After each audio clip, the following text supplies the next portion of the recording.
الحواوشي التقليدي طبعا طريقة معروفة، كل الناس بتعمله. البصل ني مع اللحمة مع البهارات مع الفلفل مع قطعة الدهن أو اللية. مفيش ليا بنحط قطعة زبدة أو سمنة بلدي لو متوفر يعني. أنا قلت لكم قبل كده هنزل لكم طريقة تاني اللي هي بتاعة المحلات دي، أنا واخداها من واحد بيشتغل في محل حواوشي أصلا، وفعلا طعمها فارق خالص خالص عن التانية، وهمية بجد. بصوا انا تاني مرة اعملها فظيعة بجد، طعمها حلو قوي. مش هتاكلوا التانية، هتعملوا دي على طول. اوكي، هو احنا لسه هنشوح البصل بس دي احلى. هنجيب 50 جرام هنا ليا، او لو قطع الدهن اللي هي بتاعت الدوش دي، وبنخليها تسيح شوية. بتسخني الطاسة او الوك وخلي الدهن معاكي يسيح. انا عن نفسي بزود معاه معلقة زيت. وبعد كده انا هعمل ربع كيلو لحمه، هنزل بربع كيلو بصل. الناس اللي بتعمل ببصلايه دي براحتكم يعني، انا ماليش دعوه، انا دي طريقتي. بحط ربع كيلو مع الربع اللحمه.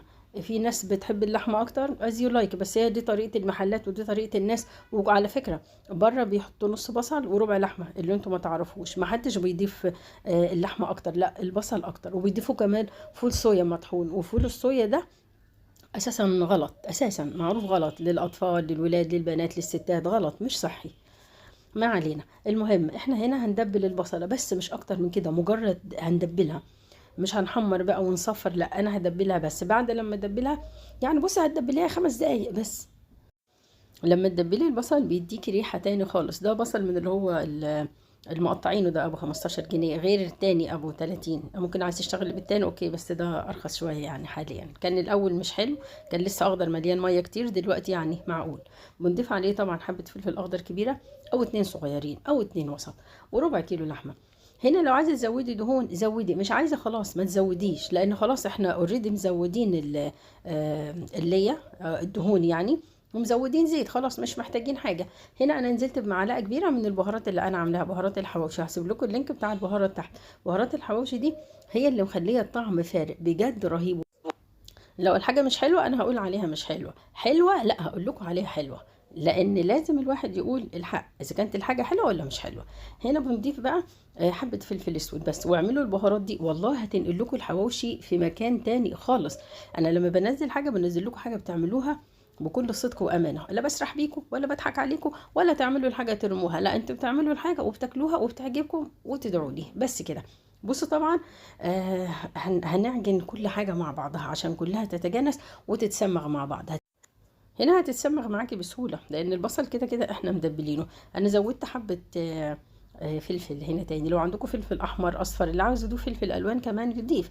بس هنسمغها مع بعضها كلها كويس جدا. اضغطي فيها جامد جامد لغاية لما كلها تتسمغ مع بعضها. وبعدين هنجيب بقى العيش بتاعنا وهنحشيهم في عيش بيبقى صغير كده، الخمسة ب5 جنيه، بيبقى مقروض بس حلو. في الحواوشي بيبقى جميل جدا بصراحة، وطعمه حلو لما بيتقرمش بيبقى صغنطوط كده وجميل. كده انا خلصت، سمغت اللحمة بتاعتي كده كلها وخلصتها. هجيب بقى العيش وهفتحه كله بقى بالمقص.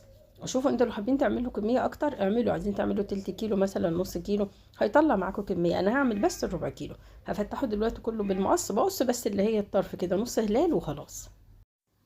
هتيجي بقى لو حابه تقسميهم على صينيه بقى كور، وتشوفي انت هتعملي قد ايه. انا بحشي بالنظر يعني، شوفي انت طالما ايدك شغاله في المطبخ هتبقى عارفه انت بتاخدي قد ايه. فبالنظر كده بتاخدي قطعه وبتحشي الساندوتش كله لغايه لما الرغيف كله يبقى مليان معاكي. انا مش بسيب حتت فاضيه، كله بيبقى مليان. هحشي العيش اللي معايا كله. وبعد كده هركنه على جنب. بصوا انا مش سايبه فيه فراغات، كله حشيته. هنحشيهم كلهم دلوقتي بنفس الطريقه، وبعدين هرجع لكم عشان الفيديو ما يبقاش طويل.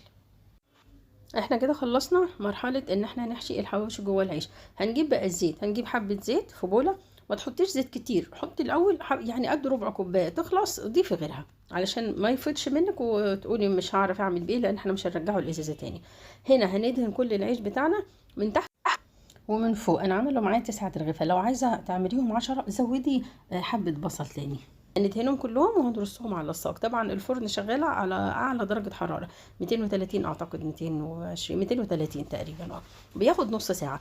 وربع ساعة بتحطيه في الرف الوسطاني، ربع ساعة على الناحية اللي من تحت، وبعد ربع ساعة بالظبط 15 دقيقة بتقلبيه على الناحية التانية بالماسك، اي ماسك عندك طويل بتفتح الفرن بتاعتك وبالصاج وبتقلبيه.